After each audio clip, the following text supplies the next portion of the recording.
Phoenix, are you absolutely sure you're up to this? I'm sorry, I can't with her outfit. My name is Diana Eisman. I am a criminal defense attorney and trial attorney. I'm a former prosecutor for the city of Los Angeles. The primary function of my job is justice, is to make sure that justice is done in the court system. I sometimes represent victims and most of the time represent defendants that are accused of crimes. I work primarily in the state criminal courts, and usually it's just the prosecutor and the defense attorney negotiating dispositions and exchanging discovery on behalf of the client. It is impossible for me to watch any show based on the criminal justice system. It is usually completely inaccurate because there are rules that we all have to abide by, and if they displayed an accurate representation of what those rules are, it would be really boring programming. When I was in law school, actually, we had a game that helped us prepare for trial advocacy situations. I think it was called Objection, and that actually helped prepare me for the bar exam. So I guess in that sense, I do have some video game experience pertaining to this kind of thing, but just looking at the graphics here, I'm gonna guess it's probably not super accurate. Let's do this. August 3rd, 9:47 a.m., District Court, defendant, lobby number 2. Boy, am I nervous. Oh my God. Oh, hiya, Chief. I think she'd be admonished and thrown out of court for wearing that. Whew, I'm glad I made it on time. Dominatrix gig takes a lot of time out of her day. It's over. My life, everything, it's all over. Is that your client screaming over there? Yeah, that's always good. Hey there, Larry. Larry needs a minute to come down off of the meth. My name is Phoenix Wright. Here's the story. My first case is a fairly simple one. A young woman was killed in her apartment. The guy they arrested was the unlucky sap dating her, Larry Butts, my best friend since grade school. But I know better than anyone that he's a good guy at heart. That, and I owe him one, which is why I took the case to clear his name. No one uses a gavel in state court. The prosecution is ready, Your Honor. The defense is ready, Your Honor. Mr. Wright, this is your first trial, is it not? Yes, Your Honor. I'm a little nervous. I think we should have a test to ascertain your readiness. Yes, Your Honor. That doesn't happen. The judge doesn't give you a test to determine whether or not you're capable of being an effective advocate for your client. Please state the name of the defendant in this case. Okay, so Larry Butts. The defendant? Well, that's Larry Butts, Your Honor. Next question. This is a murder trial. Tell me, what's the victim's name? Whew, I know this one. Glad I read the case report cover to cover so many times. That's all it takes, really, is you just have to read the police report and you're totally ready to handle a murder trial. That's a joke. No way, I forgot. I'm drawing a total blank here. Phoenix, are you absolutely sure you're up to this? I'm sorry, I can't with her outfit. It's gotta be this one. I don't remember Cinderblock. The victim's name is Cindy Stone. Correct. She died because she was hit with a blunt object. Correct. The murder weapon was the statue of the thinker. Statute added to the record. A statute in the shape of the thinker is rather heavy. The prosecution calls the defendant, it's the Constitution, and it prevents the prosecution from not only being able to call the defendant to testify against himself, but can't even comment on the fact that the defendant has chosen not to take the stand. This is a blatant violation of this man's constitutional rights. Uh-oh, Larry gets excited easily. This could be bad, which is one of the things you take into consideration as a defense attorney as to why you don't put your client on the stand. If they don't come off well, if they're not gonna testify well, then that's gonna be extremely problematic for your case. Mr. Butts, is it not true that the victim had recently dumped you? We were great together. We were Romeo and Juliet, Cleopatra and Mark Anthony. I wasn't dumped. She just wasn't taking my phone calls or seeing me ever. Your Honor, the victim's passport. According to this, she was in Paris until the day before she died. The victim apparently arrived home from Paris on July 30th, the day before the murder. You went to the victim's apartment on the day of the murder, did you not? Well, maybe I did and maybe I didn't. This is why I can't watch TV shows that are based on the criminal justice system. They go a lot like this. Have him answer honestly. Stop him from answering is always the answer. I'll send him a signal. No. Lie like a dog? No, that's suborning perjury. Don't do that. This game should be called How to Not Defend Somebody in a Murder Case. Well, see, it's like this. I don't remember. You don't remember? Well then, we'll just have to remind you. We have a witness that can prove he did go to the victim's apartment that day. Well, that simplifies matters. Who's your witness? The man who found the victim's body. What? Why isn't that guy a suspect? Just before making the gruesome discovery, he saw the defendant fleeing the scene of the crime. Order! Order in the court! Never heard that ever, not even once. Except for on TV. Mr. Payne, the prosecution may call its witness. On the day of the murder, my witness was selling newspapers at the victim's building. Please bring Mr. Frank Sawit to the stand. Let's just see what happens here. You sell newspaper subscriptions. Is this correct? Okay, that's objection, that's a leading question. When you have a witness on direct examination, you can only ask them open-ended questions. I was going door to door selling subscriptions when I saw a man fleeing an apartment. I thought he must be in a hurry because he left the door half open behind him. Thinking it strange, I looked inside the apartment. Then I saw her lying there, a woman, not moving, dead. I quailed in fright and found myself unable to go inside. I thought to call the police immediately. However, the phone in her apartment wasn't working. I went to a nearby park and found a public phone. This takes place in the 80s, there was no cell phones. I remember the time exactly. It was 1 p.m. The man who ran was without a doubt the defendant sitting right over there. Why wasn't the phone in the victim's apartment working? Your Honor, at the time of the murder, there was a blackout in the building. Mr. Wright, you may cross-examine the witness. You know what to do. Clearly he does not know what to do. So it was 1 o'clock p.m., which is in between the blackout. Oh, she dies at 4 p.m. The autopsy report indicates that the time of death is sometime between 4 and 5 p.m., which is a way smaller window than they're probably usually able to give you. But that's great because it narrows it down and it shows that if he saw her at 1 p.m., then he's either mistaken or he's lying. You found the body at 1 p.m., you're sure? Yes, it was 1 p.m. for certain. Frankly, I find that hard to believe. Okay, don't say that. The autopsy notes the time of death at sometime after 4 p.m. There was no body to find at 1 p.m. How do you explain this 3-hour gap? Oh, that.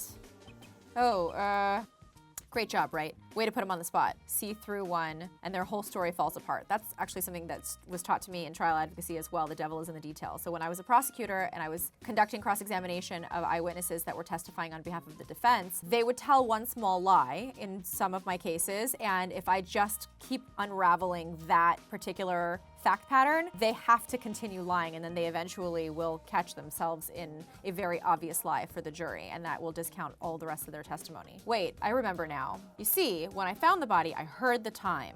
There was a voice saying the time. It was probably coming from the television. Oh, but it was 3 hours off, wasn't it? I guess the victim must have been watching a video of a taped program.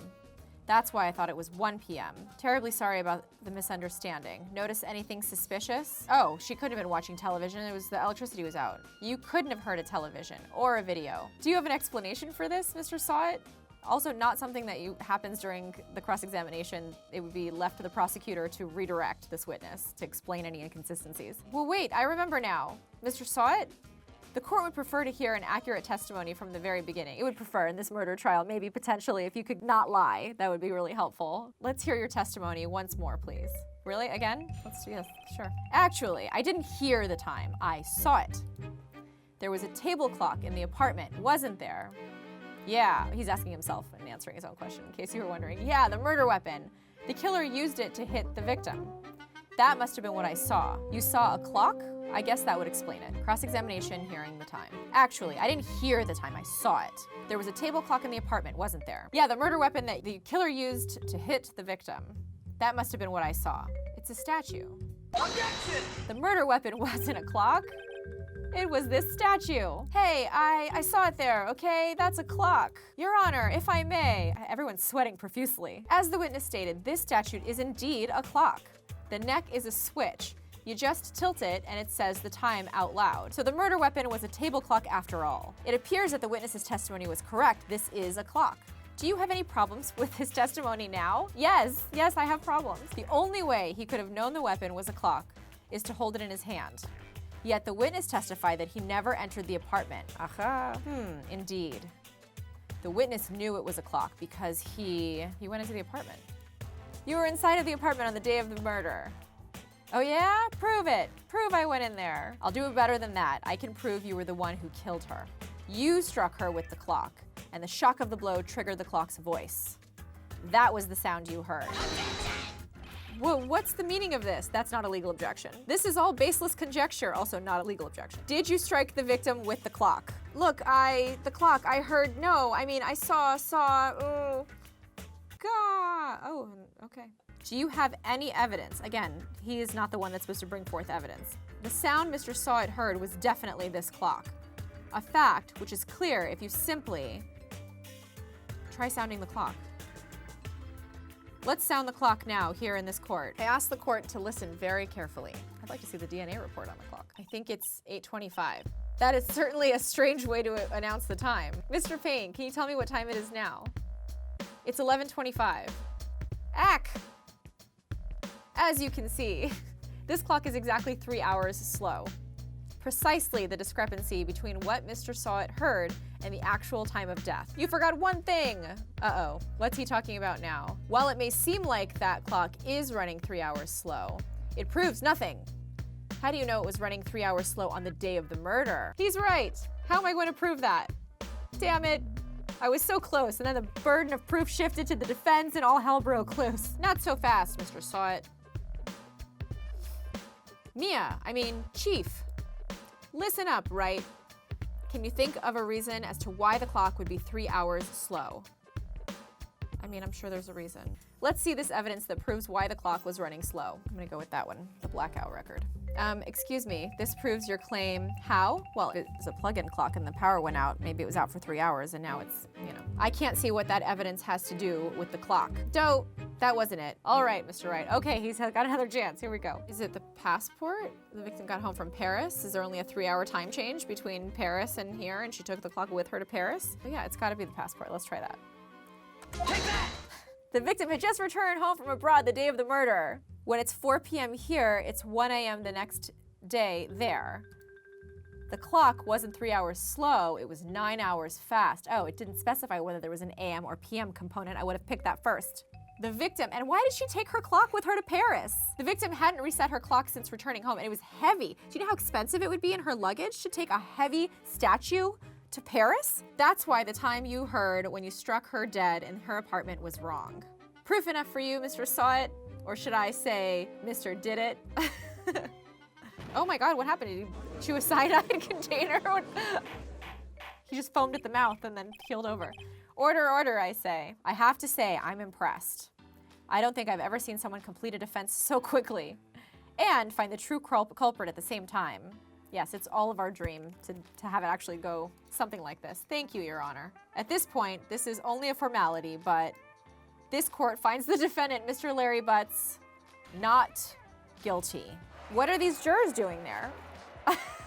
And with that, this court is adjourned. Victory, not guilty verdict from the judge, but whatever, we'll take it. Client gets to go home and deal with his meth habit or whatever is going on with his eyes, but not guilty on the murder, with cross-examination of apparently the prosecution's witness, despite the fact that the client took the stand first and testified. Totally unrealistic. The biggest issues that I have here is, one is that the defendant took the stand as part of the prosecution's case in chief. That doesn't happen ever. He is constitutionally protected from having to do that. And the other thing is that the burden shifted in the middle from having to have the prosecutor prove beyond a reasonable doubt that the defendant was guilty to having the defense attorney prove that he did not do it and that this other person did. Oftentimes in our cases, especially in a trial setting, when we have a plausible other party that could potentially be a suspect, you want to bring that out, but you have to do it artfully and you want to do it within the rules of evidence.